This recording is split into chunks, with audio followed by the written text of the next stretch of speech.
Hello and welcome to episode 375 of the Thinking LSAT podcast. I'm Nathan Fox. That's Ben Olson, together with the co-founders of LSATdemon.com and the LSAT Demon Daily podcast. You can be LSAT famous, get yourself on an upcoming show by emailing a question or a news item to help@thinkinglsat.com. The show is going to air on Monday, November 7th. Upcoming deadline, well, really the only one you need to look at is on December 1st, you have to decide whether you're ready to register for the January 2023 LSAT. There's no reason to make that decision in early November. You can wait for late November. Look at your practice test scores. See if you want to register for that test. LSAT.link/dates if you want to see all of those upcoming registration deadlines. Come to my free classes, please. Every other Friday, 4 p.m. Pacific, 7 p.m. Eastern. I teach a free class. Many of our paid customers show up, by the way. So if you want to talk to people who have basic or premium or live subscriptions to the Demon, that's a really nice place to do it. On Friday, November 18th, I'm going to teach a class called Financing Your Law School Education. I did a class a few weeks ago called How to Finance Your Law School Applications. This is going to be more about the actual tuition and where money comes from in law school scholarship land. So come to that class on Friday, November 18th. Go to lsat.link/Nathan if you want more information or to register for that class. You just need a Demon free account. Today on the show, what did we talk about, Ben? I guess first thing, we got that news item. What's the news item? Can we say it in 15 seconds? Yeah, the logic games for the LSAT are not changing for the foreseeable future. So, and LSAC is doing a trial in December where you might be able to get $45 worth of free shit. You could go let them use you as testers for the upcoming, if they ever make the change. I mean, they're describing it as a long-term research effort over many years. And they also keep saying when and if we change the test, you'll have plenty of advance notice. So this is just them testing out future stuff, getting rid of the current logic games and doing like slightly different, simpler, it seems, probably analytical reasoning puzzles. Yeah. And you can register for that. But hardly anyone hearing this is going to be doing the new LSAT logic games. I mean, unless you're listening to this way down the road. Yeah. I would say the other highlights of the show today were, if you're new and you haven't figured this out yet, our two core beliefs are don't go to law school, but if you are going to go for free. And we got 2 emails today that hit on those 2 ideas really well. One person who did end up going to law school for free and now has their dream job in New York City, and another person who decided not to go to law school and is going to start a dream job as soon as they graduate. Yeah, 2 big wins. Okay, let's get into it. Yep. So Ben, first thing this morning, we got this email, each of us independently, and we got a couple emails from students with some new news about logic games on the LSAT. Yeah. Should we just read this whole email from Kyle? No, it's kind of a lot. What's the headline? I mean, there is a pretty big headline here, which it wouldn't be. I guess it just wouldn't even be a news story at all. Nothing's going to happen anytime soon. Yeah, and that was buried at the end, right? But it's important because people are going to see this and they're going to think, oh no, the games are changing. And actually the email says the games are not changing. And if they do change, they're going to send out a huge notice. I'm not surprised by that at all. They did that when they changed comparative reading with the June 2007 LSAT. They gave that to everybody so they could see it before it even came. So, yep, nothing's changing. There are many paragraphs. It's the 8th paragraph of the email. And the 8th paragraph says, it's important to reiterate that there are no plans to change any part of the LSAT's content in the near future. If and when LSAC decides to incorporate any new question types into the actual LSAT, we will provide lengthy advanced notice, practice questions, and explanatory materials prior to LSAC using any new question type in a scored section of the LSAT. That is a long broken, I think, sentence. But point is, they're not doing anything for anytime soon. I mean, they're still studying it. Okay. And then what is the thing that they're actually going to do, Ben? It's happening in December. Yeah. So on December 16 and 17, they are offering a 3-section test that is only logic games. And 2 of those sections will be this new format that they're trying out, and 1 will be the traditional format. I think they're obviously doing that so they can compare how people perform on both, Yep. right? And because they know what to expect for the traditional format, so then they can compare your score on the traditional section to the 2 other sections and decide whether they're legit sections. Yep. But they did say in here, like you just read that last paragraph, but they said at one point, "Hey, we've been exploring this for years." Yeah. And kind of plan to continue doing so. It almost sounded like for years. So who knows what's going to happen. The last sentence of the first paragraph. This is a long-term research effort that we've been working on for several years and will continue for some time. Yeah. Okay. So whatever's happening, it ain't happening anytime soon. But if you want to see what what they think might be the future of the analytical reasoning section of the LSAT, you can do this trial. They're going to give you free shit, by the way, which the free shit was not in this email that Kyle sent to us. Okay.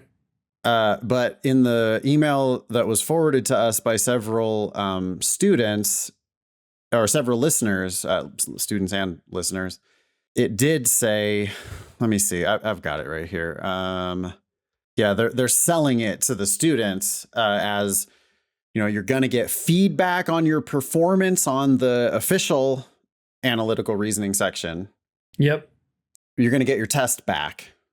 And they say you should get this feedback before the February 2023 administration of the LSAT !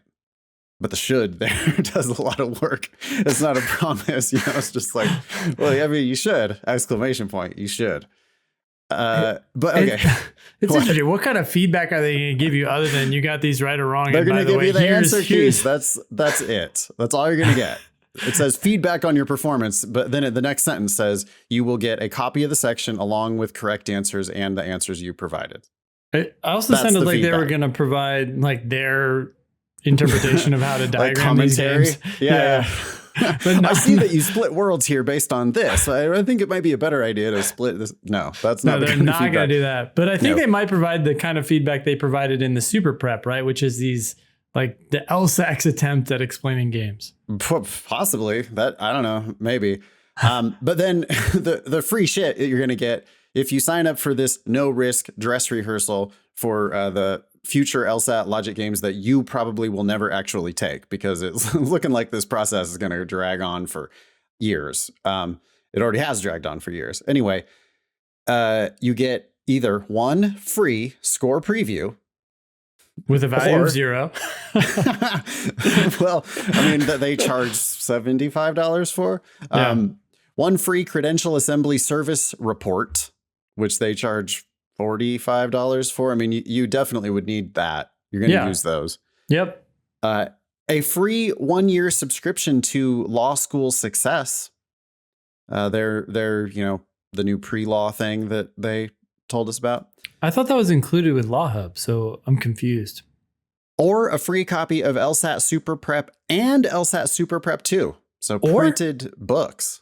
Or, so you pick one of the 4? No. Yep. One of the 4. Okay. So which one should people pick? The $45 fee waiver, right? Yeah. You should definitely take the credential assembly service report. Because if you apply to 15 schools, you're going to need 15 of those reports. And some of the schools, you'll be able to get them to waive the fee, but most of them maybe, probably not. And so, you're gonna want those. So you could get, you could get $45 for goofing around with some games you'll never see on the official unscored test. Little LSAT logic puzzles. I mean, that's cool. I would do it. You would do it if we were allowed to, but we're not. Any licensee or employee of a licensee is not allowed to do it, but everybody else is. Yep. Why? I don't know. Yeah, it is strange. I mean, okay, those people are presumably going to do very well on the section. I mean, maybe some of them won't, but of course, presumably they do well, and they do well on the traditional games, and hopefully they do well on the new ones. And if they didn't, that would be revealing, right? Like, okay, interesting. What does that mean? Yeah. Or if it's the other way. Seems like they could get some, seems like they could get some feedback from us, even if they, ask, like, give us a survey or ask us our opinion or something, but they're I don't know.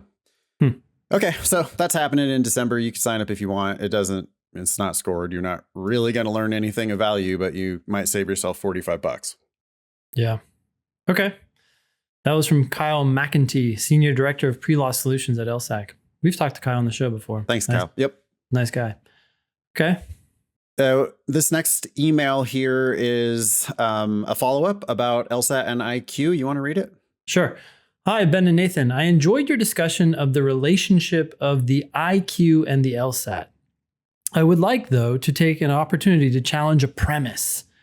Anthony Letter states IQ measures arise from the observation that if a person performs well on an arbitrarily chosen test, that person is highly likely to perform well on any other arbitrarily chosen test. Okay. That's Anthony's premise. Notwithstanding the fact that IQ measures spatial reasoning, the IQ may nonetheless not fully capture spatial reasoning. I've attached an article from Scientific American, which makes the case that the IQ test does not adequately emphasize spatial reasoning, and which points out wide variability for spatial reasoning among people who do well on the quantitative and verbal aspects of the SAT. This matters because analytical reasoning on the LSAT deals with spatial reasoning. Anyways, these are my thoughts. Thanks for the engaging podcast. And then there's a link to the Scientific American article. Okay, what I'm taking away from this is that it might not capture one aspect of intelligence adequately. Yeah, it's just a note, I guess, that IQ is an imperfect measure. Sure. There are different types of cognitive ability, and it only captures, a certain portion of them. That's not surprising. I guess I understand. I'm willing to grant in part the premise that analytical reasoning on the LSAT deals with spatial reasoning. I will allow that in some cases, I feel like you're using spatial reasoning, but in many cases, you're not using spatial reasoning on the logic games. Sure. You're using more than just spatial, for sure. Like, just because we're putting things in order, does that actually mean that we're doing spatial reasoning? Well, I don't exactly know what spatial reasoning is, but sure, there are I do have a visual reaction to certain things, like, oh, that could fit in there or that could not fit in there. That seems spatial, but yeah, there's certainly other types of reasoning going on. You can't even set up a diagram without quantitative or verbal reasoning. Well, it says here, spatial ability defined by a capacity for mentally generating, rotating, and transforming visual images. Okay, well then is one of the three specific cognitive abilities most important for developing expertise. And the other two are quantitative and verbal, which the SAT explicitly tests. Expertise in what? Oh, well, it said expertise in learning and work settings. So just developing expertise in basically anything. Okay. Requires those three things, according to this article in Scientific American. Maybe I think we're saying the same thing. I think it does test it to some degree, but it's minimal. Right. As evidenced by the fact that, blind people can actually do these logic games. But then again, if it's a mental generation of a image, like, can blind people generate images mentally? I don't know. I would imagine they can, but yeah. Cool. Anyway, we can link to that in the show notes. If you want to learn more about IQ and spatial intelligence, we'll have that link in the show notes to Scientific American. Thanks for sending that in. Yeah. One last comment here. I guess the point of this is to take issue with Anthony's premise. And it does say that Anthony does say that person is highly likely to perform well on any other arbitrarily chosen test. That seems to grant that Yeah, you might not though. Maybe the point here is that I'm not really sure what to take away from all this, I guess. IQ isn't perfect. That's my takeaway. Next one here is from Jeff. Says, "Hi, Ben and Nate. I found your podcast back in 2017 when I was studying for the LSAT. I ended up taking Ben's prep course in Washington, D.C. Remember those days? Yeah. Both the pod and the course were really helpful. With your guidance, I got a full ride to a decent school and am now happily working at my dream job, public defense in New York. I'm writing to ask a somewhat obscure question. Ben, you once recommended a writing/style book called something like On Style. I bought it way back when, but have since lost it and can't remember the exact title. Can you please let me know the name of this writing book that you recommended on the podcast several years ago?" Absolutely. It's Style. I'm looking up the exact title, but it's Style by Joseph Williams. The subtitle is Toward Clarity and Grace. But look, you're an attorney. I would just Google all things Ross Guberman. He's got tons of books and he's the world's leading expert on legal writing. So you can find all sorts of stuff on his website. You can find books by him. You can find books by Brian Garner. That will set you straight in a lot of different ways and specifically for legal writing. There you go. My recommendation is always Stephen King's On Writing. Sounds like Jeff might be confusing those two titles to come up with On Style. Yeah. Okay, so Style, Ross Guberman. What's the other one? Well, so Style is by Joseph Williams, and then just Ross Guberman is a legal writing expert. He's the guy I used to work for. Right. And he has tons of books on transactional drafting, but also litigation, brief writing. Just look him up and you will find things that can help you.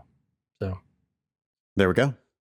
P.S. I'd be happy to chat more about my law school and early legal career story if you are interested. I think I'm a good example of someone who took your advice and did law school right. Best, Jeff.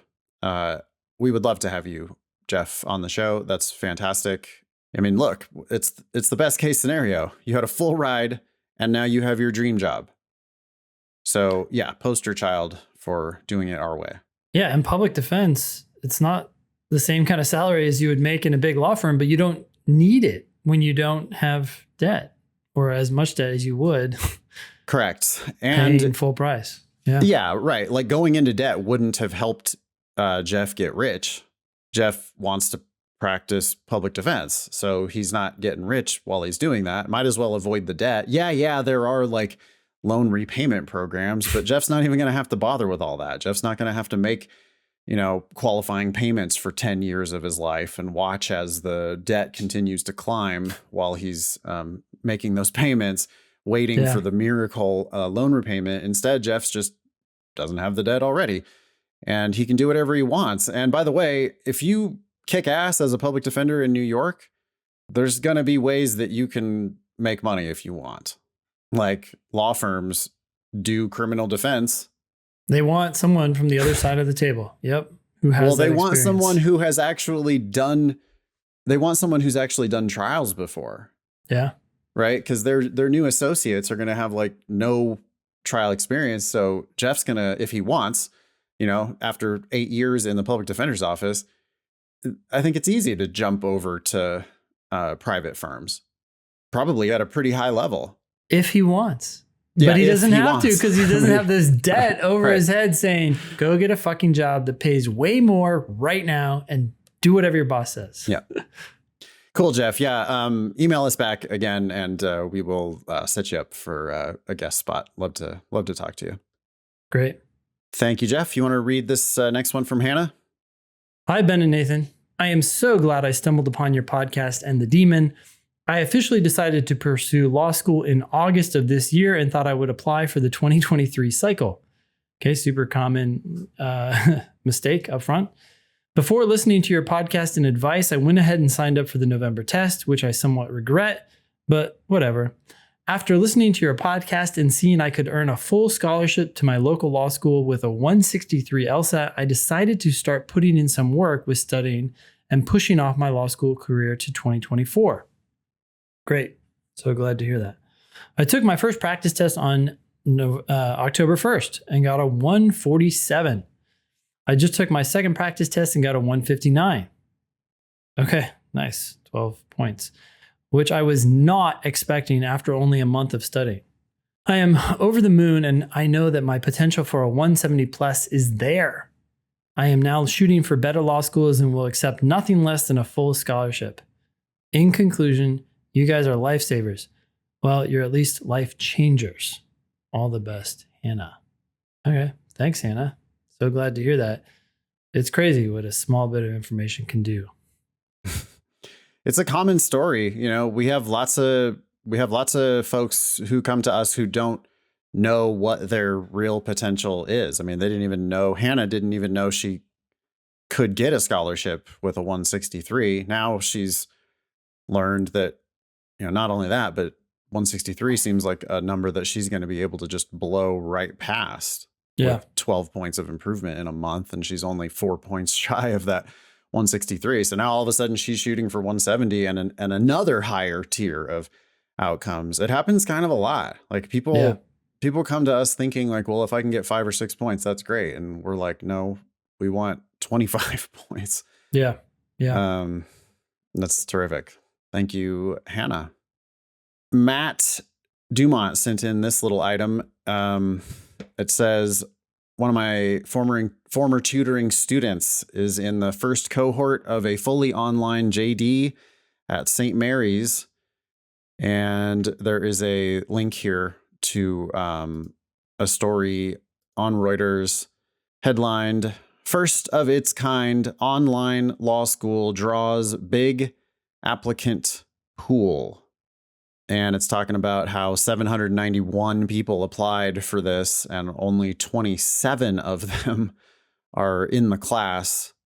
They admitted 71 of the 791 who applied, a 9% acceptance rate that, according to this author, falls close to top-ranked Yale Law School.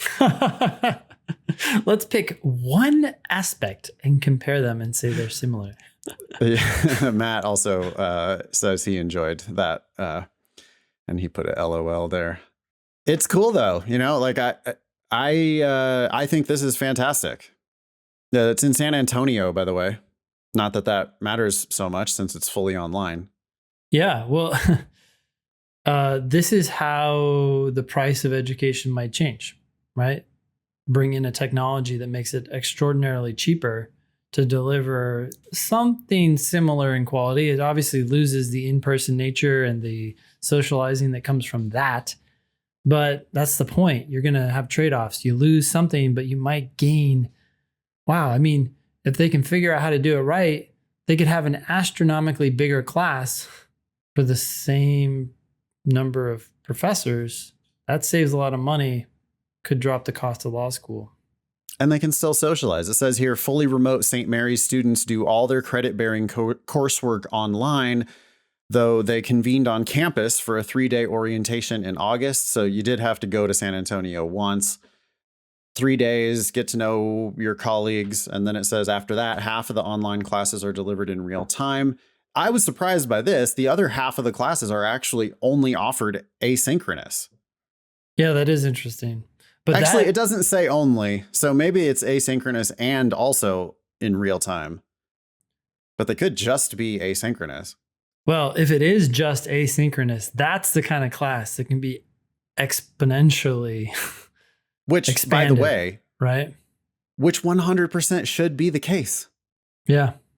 Like all the 1L classes, the shit where you're like going and looking at the Magna Carta and Blackstone commentary and, you know, like shit that never has changed. Why can't all those classes just be recorded? Recorded by the best professors, the ones who can teach it really well, and then just have them be put on replay. Yeah. Yeah. And what would end up happening is the students would be like, yeah, I got it. They're going to watch it on 1.5 times speed or 2 times speed. They're going to get what they need to get out of it. And repeat then they're what they don't understand. Yeah. Go back to the parts they don't understand instead of emailing the professor and waiting a week to hear back, or, you know, like stalking them at their office hours. It's just obviously way better. if you're going to law school for the social experience, you're going to law school for the entirely wrong reasons anyway. So I will be shocked if this doesn't turn out to be a success. Yeah. It's already cheaper. It says tuition is $27,000. Oh, wait, sorry, no, because it is a 4-year program.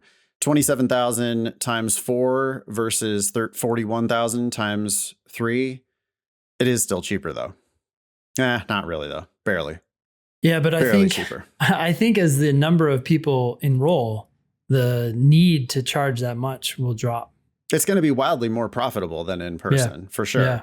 And so if competitors are allowed to enter, this is a special pilot. The ABA gave them a 5-year, the authority to do this on a 5-year pilot basis. Yeah. But I can't see why this is not going to work. And I think people are going to love it. And there should be lots more of this coming. I am like a little surprised. Why is it that the ABA has so much control over how someone gets educated in the law? It's unfortunate. It's like, oh, it's so big and scary. What if they don't get educated in the right way? I mean, that's already happening. Yeah. It has something to do. It's like ultimately the Supreme Court of the United States, right? Yeah. The Supreme Court of the United States has authority over how the entire judiciary is run, I believe. Yeah. And they delegate all the responsibility, of course, and they delegate a lot of it to the ABA. And then the ABA has a section on legal education. There's an element of protectionism in there, though, of course. It's a guild, of course. Yeah. No, they claim to be trying to protect the public from, shady or incompetent lawyers. But what they're, at the same time, like if they keep lawyers, if anybody that they keep out means that's one fewer competitor that they have to, deal with. Yeah. And then plus there's just this whole, scam of wildly overpriced law schools, right? So the ABA, says, well, but you have to go to law school. These accredited programs are 3 years, or it's going to be online part-time. Okay, 4-year program. Mm-hmm. And so that's another hoop that you have to jump through in order to be able to practice law. But it also is an opportunity for all of these, law schools to come in and do, they do some education, but it's just hard to see where the value is at those prices.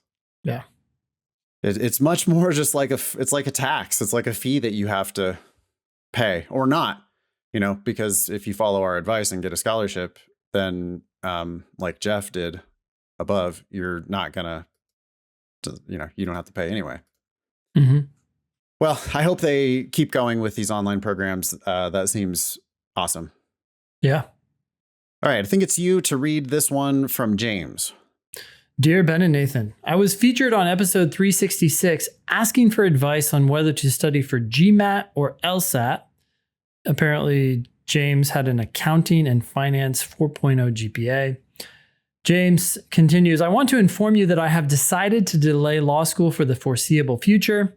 Since I last wrote into the podcast, I have gotten a job offer as a business consultant in Dallas, Texas. This is a life-changing opportunity as I will be making around $100,000 after graduation. Although I scored a 166 on a practice test a couple of weeks ago, I cannot justify denying myself an interesting and well-paying job.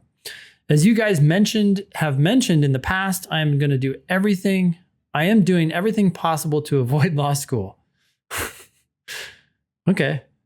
This is a bittersweet moment. I have loved using the Demon and will recommend it to anyone interested in taking the LSAT. Best regards, James. Yeah, this is one of our 2 goals, right? Either don't go or go for free. So this is a win. Yeah, it's like Jeff above. Kick ass, get a full ride, get your dream job. That's a win. James realized that there's something else that he can do without even going to law school and make $100,000. Sounds like he's going to be happy doing that work. He says it's interesting and well-paying. Interesting and well-paying. That's a good combination. And, $100,000, by the way, is the average salary for lawyers. Average is a little misleading, right? Some Yep. people make more than that, but not very many. Most people actually make a lot less. Yeah, most lawyers make less than the average because some people make $220,000. And then there's a hell of a lot of lawyers in the 5-figure ranges. Yep. So, James, making more money, not wasting 3 years in law school, you're 166, that could get you a full ride somewhere.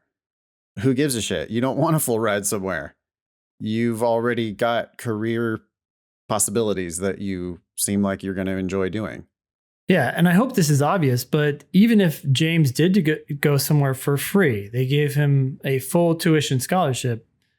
As you just mentioned, that's still going to take 3 years of James's life and the cost of living. You're going to have to pay for things. So it's not free. Yeah, and even full ride scholarships probably don't include fees and books and other types of shit that, expenses related to school. Yeah, plus not going to be making $100,000 a year salary as a business consultant while you're doing that. So how are you going to pay your mortgage? Yep. I think that's an excellent win, James. Cool. I don't think it should be bittersweet. I think you should be just sweet. Real. Yeah. I think you should be real excited about that job opportunity. That's fantastic. And you can always go back to law school. Anytime. Yeah. Like keep study, go sometime in the future, prep a bit more, get a 170 something, go to some real amazing place. Just maybe save up some money if you decide you don't like business consulting. They do make a lot of money. Save up a bunch of money before you even start law school to defray those living expenses. Man, you're just going to come out in a much more powerful position than if you impoverish yourself to go to law school now. Yep. Okay, this last one actually came into our other podcast, the LSAT Demon Daily, but we needed more content for this show. So I moved it over here. It's an email from Juan. Okay. Hey guys, hope all's well. I just wanted to reach out because I'm having a bit of a dilemma and all of you are very good at being honest. I started my LSAT study journey in August of this year with a prep course, which wasn't the best. I didn't learn much until I found the Demon, which I enjoyed starting with a free plan and now with the basic plan. I definitely will upgrade soon because I need more help. Okay. Use the ask button, by the way, Juan, anytime with your basic account, you've got an ask button on every single question. And if you need help, you should tell us using that ask button so that we can help you. Anyway, this is my last year of undergrad, graduating in May of 2023, but I haven't taken an actual LSAT, only practice tests, and the score is nowhere near where I want it to be. According to all the LSAT Demon podcasts I've been listening to, I know it's a bit late in the cycle to apply. So would y'all recommend I study more, take the January LSAT, and still apply for fall 2023? Or should I take the time to study, take the test in June 2023, have a stronger application with a better score, and apply early for 2024? Meaning I would be taking a gap year, which I'm already hesitant to do since I didn't go to college right after high school. I was homeless and I had to work instead. I didn't enter college until the age of 21, and I'm now graduating at 25. Being a lawyer is my passion, but I feel I will be late in the game if I wait another year. Coming from Juan. Where do you want to start, Ben? Well, first of all, you're not going to be late. Not at all. Even if this process takes you 3 years, 4 years, and you don't start law school until 2027, you're not late. Every year, a new cohort of students start law school. You can be part of any one of those cohorts, and you want to be in the one in which you are most ready for law school, which means you have your best LSAT score, you're going for free, and you're not going to be at the bottom of some class paying a lot of money and then setting yourself up for failure. Get ready for the competition and go in it winning. Yeah. You only get one chance to launch your legal career. And you want to make sure that you're launching it on a trajectory that's going to, reach. You got to be at escape velocity to actually make it happen. And the way you're planning on doing it, with this late LSAT, and it's not the best, it's not the best you can do. Late LSAT, low LSAT, late application, bad offers to bad schools, too much debt. Just that's a failure to really launch. To be clear, you could be applying next fall and going in the fall of 2024. I just said 3 to 4 years so you can get your mind like sucked out of the immediacy of now, right? Yeah, you shouldn't be thinking about any particular application cycle, Juan. You should be thinking about the LSAT. You should be thinking, that one number, it's like what version of rocket fuel you're using to extend my launch analogy. The LSAT is okay, you want the high octane shit and you want to have enough of it to blast off. You could have poor shit and also have like half a tank or a quarter of a tank, and then your rocket's not getting all the way up. It might explode. There's all sorts of problems. Yeah. Obviously, wait until you have the best LSAT you can achieve. I don't think you should be looking at the June 2023 LSAT particularly. Although you are still in undergrad, so, waiting until make sure your grades are awesome. You haven't mentioned that, by the way. Yeah, do you have a 4.0 right now? Maybe you should cancel the basic and focus on your GPA. Exactly. Yeah. We'd love to have you, Juan. We want to help you as much as we can help you, but you shouldn't be paying us and paying undergrad and getting a B. That would be real dumb. Pay undergrad, or hopefully you found a way to finance that. Get A's, get value for your money in your undergrad. That's A's. You want A's. That's kind of funny, huh, Ben? Good grades are valuable on your transcript. No, it's true. If you pay for school and then get C's, you just devalued the product you bought. Yeah, you're not getting what you pay for. You paid for the possibility of A's. So if you get A's, then you're really getting full value for your money. But if you get anything less than A's, then you're just you're shooting yourself in the foot. So get A's, come back to us when you're ready. If you are getting A's right now and you want to keep studying with us for the LSAT right now, that's great. But you don't need to be looking at any particular LSAT. You need to be looking at your practice test scores and being realistic. Is this the type of score that's going to get me the scholarship that I want to the school that I want to go to? Then when your practice test scores indicate you're ready, you take the official test, and you maybe take the official test 2, 3, 4, 5 times until you get an official score that really represents the range of scores that you want something at or above your average of your practice test scores to represent you, because law schools only care about your highest score. So probably take it multiple times. You'd be way, way late here, Juan, if you're only going to take it once and apply right now. You're not a little bit late. You're doing it all wrong. We're talking about a different kind of late to this cycle, not late to law school. You're not even particularly early for next cycle. Yeah. You're fine for next cycle if you work hard at the LSAT, as soon as you have time. But if you don't have time right now because you're not getting A's, and by the way, if you don't have A's right now, then you don't have time for LSAT right now. If you can't start studying until June, you might probably want to think about pushing it another cycle, because prep takes time. Taking the official test multiple times takes time, and you don't want to be forcing it. You don't want to be adding stress to this test. You feel like you're old, Juan, but you're just not even close at all. You're graduating at 25. That's kind of right in the middle of a typical law school class, wouldn't you say, Ben? Mm-hmm. 25, 26, 27, 28, 29, it's all the same shit. That's the same part of your life. And you're going to practice law for 30, 40 years, probably, if you're a successful lawyer. Imagine this for a half second. Juan sets himself up really good, gets a great LSAT score, but it takes 2 years, finally lands himself in law school.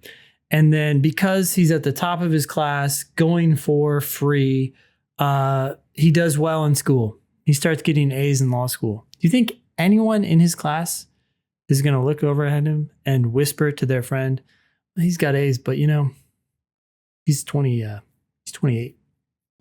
If anything, it's the opposite of that. No one is going to talk or even know your age. Yeah, I remember having a vague idea that I was one of the older people in the class, and that there were people who were, you can kind of tell people that are definitely K through JD. Yeah, they're young. Yeah. Yeah, I mean, like, there's people that like they're just clearly 21 or whatever. And yeah, if anything, the general sentiment, I think, would be kind of like, oh yeah, okay, that kid. Not like, oh, look at that old person. No, not at all. Who gives a shit? Old people are wise. I mean, look how old the Supreme Court is. They're so old. Our most prestiged lawyers are these like 80-year-old people. Yeah. So you think it's a disadvantage to be so old as 25. If anything, it's an advantage to be that old. Yeah. Having a little bit of actual life experience under your belt. Do better in school. You're going to be more mature in your interviews. It's going to lead to better job outcomes. Just good all around. Straight A's. You got to be glad. Yep. GPA first. Straight A's from now on. LSAT second. You really got to get the best LSAT you can possibly achieve. Then you apply. That's after you have all of your official LSATs on record. Then you apply. And D is for decide. Yep. Once you get your decisions back, then you decide whether you're even going to go to law school or not. And maybe you'll make a good decision like James did above and just decide not to go at some point in the process. Yeah. But if you're going to go, you really need to do it right. You gotta launch yourself with the right LSAT. Super glad you're reaching out, Juan. Let us know if you have follow-ups or whatever. We're happy to help. Great. Wrap it up with a logical reasoning question. Yeah. So I'll go ahead and read it and you respond, eh? Okay.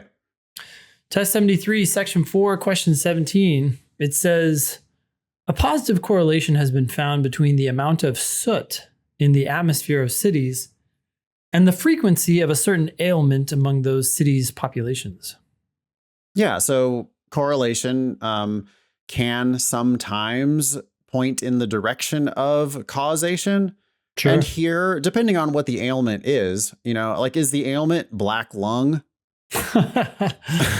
If the ailment is I'm choking to death, then like maybe the soot in the I know that the soot in the atmosphere is correlated with black lung. Sure. Well, maybe the soot is causing the black lung. The correlation by itself would not prove causation. It's important to note that this is the citation here is only correlation. And if they straight up just immediately conclude causation, then I'm going to go, wait a second, correlation doesn't prove causation. But let's see what they say. Yeah. And I would add to that, and you said this, but I want to double down on it. Correlation does provide evidence or some support for the potential of a causal relationship there. Like very much so. Yeah. I mean, like gunshot wounds to the head probably have a, 90% correlation with death. Yep. Right? Is that also a causal relationship? Fuck yeah, that's a causal relationship, obviously. Yeah. But just, some random correlation here, especially because we don't even know what the ailment is. If the ailment is ingrown toenails, then I'm going to go, I mean, maybe, but less likely, right? Certainly still maybe. Like, I'm not saying it's not the case. I'm just saying, like, what's the causal mechanism? How is soot in the atmosphere causing ingrown toenail? You have to explain it to me. But if it was soot in the atmosphere and people dying of emphysema, some lung related disease, then I might go, do I really need to spell it out? They're inhaling this shit and it's bad for their lungs. Yeah. Still, again, not proven, but I think right. the extremes I'm trying to avoid here is that when people start studying for the LSAT, they assume that correlation and causation are the same thing, essentially. And then they learn that they're not, and they go to this opposite extreme. They're like, oh, well, correlation means no causation. It's like, what? No. No, correlation is like the number one indicator that there might be a causal relationship. Yep. Like when we find correlations, we then investigate, oh, that might be a causal relationship. Of course, we'd also have to decide which way the causation was going. Yep. And whether there's something else going on, and there is, and no whether there's causal. other things, of course. But no, like, yeah, obviously, yes. If we find correlations from things which, especially when they are like logically potentially related to one another, Yep. then that could be definitely a causal relationship. You'd have to go study it. Okay. So the argument continues. However, the soot itself probably does not cause this ailment. Oh, yeah. So they're going correlation, but actually not causation is their conclusion. Probably not. Yep. Probably not. And I'm going to now expect evidence. Like why? Okay. Yeah. Since in cities where there are large amounts of soot in the air, there are usually also high concentrations of many other air pollutants. I mean, okay, but you didn't really get the soot off of the hook. No, all you did is introduce a bunch of other possibilities, right? Yeah. Which does cast doubt on the possibility that it's the soot, but it doesn't, we still don't know the probability of that. Yeah, the defense, it's a defense where it's like trying to introduce doubt, well, there were all these other suspects who were at the scene of the crime is essentially what that's doing.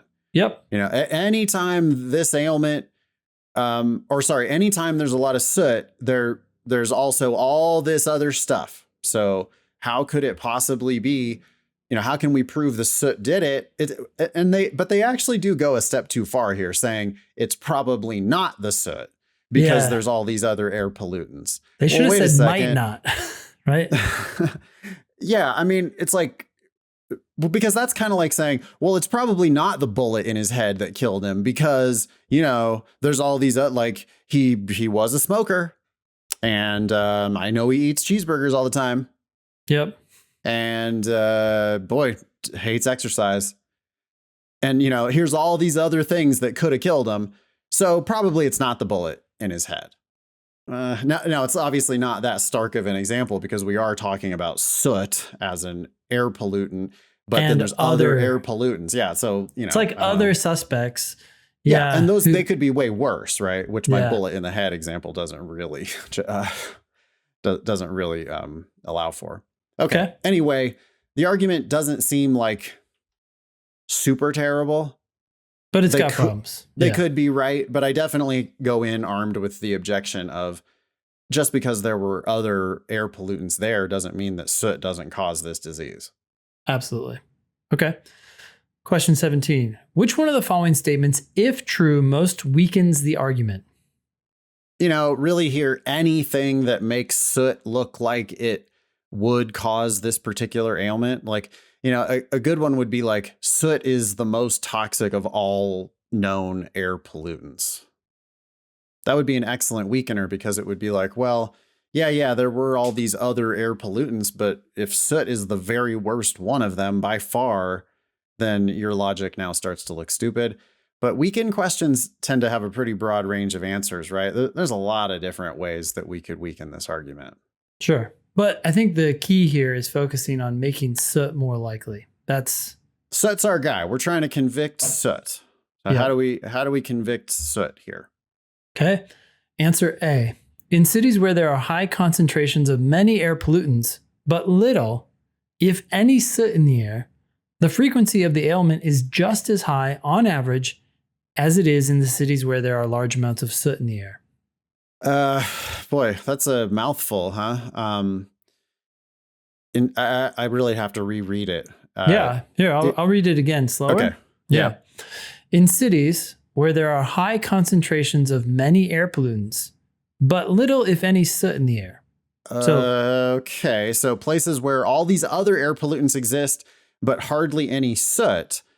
You could weaken the argument by saying this ailment still occurs a lot. Well, what this says, we're trying to convict soot. Yeah. So this actually strengthens the argument, doesn't it? That would have strengthened the argument. Well, what I wanted to say, okay, so I haven't actually looked at the second half of that answer yet. Yes. I'm just stopping with, okay, in cities where there are all these other air pollutants, but not soot, If I wanted to convict soot, I would like to show that this ailment does not exist in those places. If it doesn't exist there, then it's probably not these other air pollutants. It probably is soot. And once soot left the scene, then the crime also left. Yeah. A does the opposite of that. It says, no, there's actually just as much of this ailment. And so now you've got the ailment happening without soot even present. That does tend to defend soot from being the culprit. So A is strengthening the argument. Yep. B, if the ailment rarely occurs except in cities which there are large amounts of soot in the air. I wouldn't read that one any further. Yes, how come? Well, because I don't know whether the ailment rarely occurs except in cities in which there are large amounts of soot in the air. Yeah, it says if, right? It's the conditionality there. It's just like, okay, but is that true? I look at the record. I don't have evidence that that's true. And then anything that happens after the comma, I have no idea whether it's true or not. So Nathan, are you saying that anytime an answer starts with if, we can just... Yeah. No, but it's a good reason to be skeptical on a strengthen or a weaken question. You know, any of these answer-based question types, I'm not saying, no, it does not make it wrong. Yeah.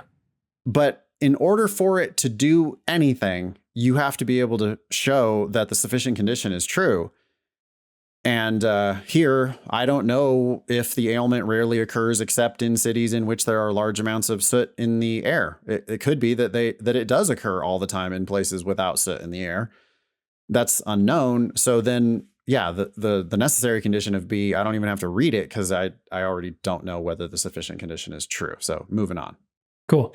So A is wrong, B is wrong. C, in each of the cities where there are large amounts of soot in the air, but little other air pollution, the frequency of the ailment is at least as high as it is anywhere else. Oh, guilty. Yeah. I mean, if you show that to the jury, you're trying to hang soot for the crime of causing this particular ailment. And you're able to bring into your case that there's all these places where there are large amounts of soot, no other air pollution, and this ailment is still there. This defense that they were giving here falls apart. Yeah, it doesn't actually convict soot, but it definitely blows this defensive soot out of the water because they're like, oh, but there's all these other high concentrations, and you come in with other air pollutants, and you come in with like, yeah, except for all these 5 cities over here where there's just soot and still the ailment and none of this other bullshit. You know, you're trying to throw all these other suspects, but it's like, well, they can't have done it over there though, because they don't exist over there. That's a good weakener. Yeah, it is a good weakener. It's probably correct. And you know what? It's funny because I didn't take time to mention this, but there is this weakness in the evidence that I did notice, and it ties into this answer. The evidence in the argument says, in cities where there are large amounts of soot in the air, there are also usually also high concentrations of many other air pollutants. I just noticed that because the evidence is about a small set of cities, right? The ones in which there are large amounts of soot. It doesn't talk about any other cities. So what about medium amounts of soot? What about a little bit of soot? What happens there? And answer is choice C. Well, actually, wait a sec. C, yeah, I understand what you're saying. C though, just says, yeah, okay, but there are other cities where there are large amounts of soot in the air, but little other air pollution, and we still see the ailment over there. So it's not actually exploiting that weakness in the argument. It's it's exploiting the usually in the premise. Not to get too much into this, but yeah, there are usually these high amounts of pollutants. But C is saying, well, not always, and we still have the problem. So that's not good. Right. If that would have said always, then C wouldn't even have been possible. Yep, exactly. Okay. Cool. Answer choice D. If high concentrations of many different pollutants in a city's air are correlated with a high frequency of the ailment among that city's population. I don't know whether that's true. I know that there's a positive correlation between soot and the ailment. I have no idea whether there is a correlation between these other pollutants and the ailment. So D's wrong for the exact same reason as B. It's another answer starting with if, and it's wrong again on this weekend question. But it's not the if that makes it wrong. It's that we can't prove the sufficient condition of, that if clause. We can't prove it based on the record. So then it can't have any effect on this argument. If anyone was tempted by this, they probably chose it because they thought there was a correlation between these other air pollutants and the ailment. But we only know that they're usually there in these few cities that they talked about. Saying that they are usually there when soot is there doesn't mean anything about whether they themselves have a correlation with this ailment, because they themselves could be present in 100,000 other places where there is no soot and there is no ailment. There could be a negative correlation between these pollutants and this particular ailment, as far as we know. Yep. Answer E. In cities in which there are high concentrations of many air pollutants, there are generally also high concentrations of other forms of pollution that are very likely to contribute causally to the ailment.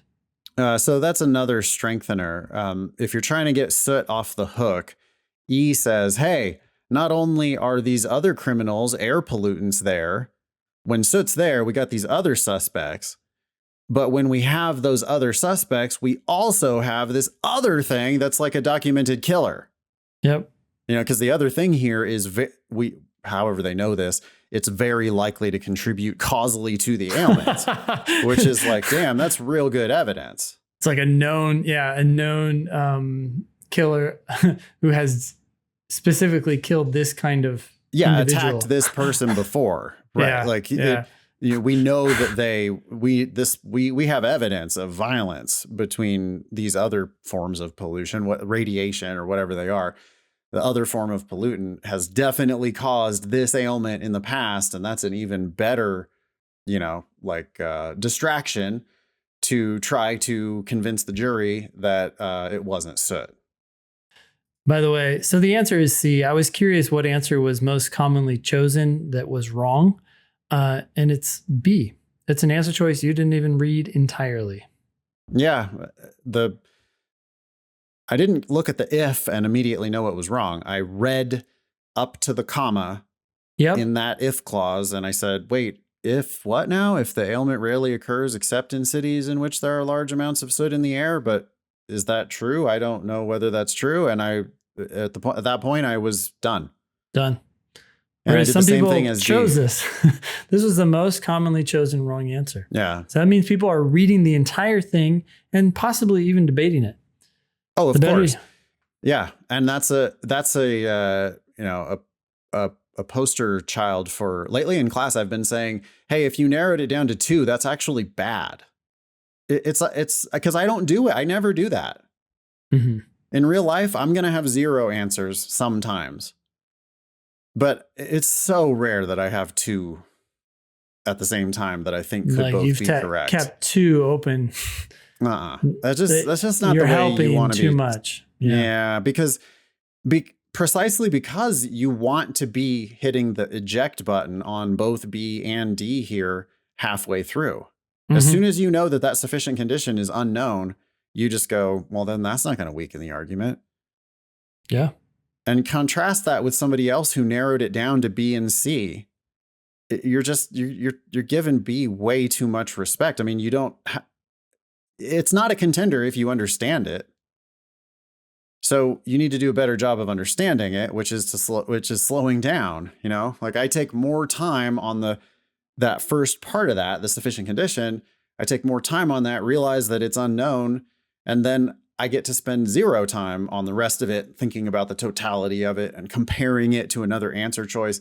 I'm just not doing any of those time wasting kinds of things. Yeah. Be LSAT famous. Get on an upcoming show by emailing help@thinkinglsat.com.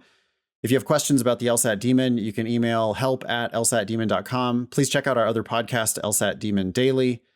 That was episode 375 of the Thinking LSAT podcast. Thanks all y'all for listening. Nice knowing you. Don't pay for law school.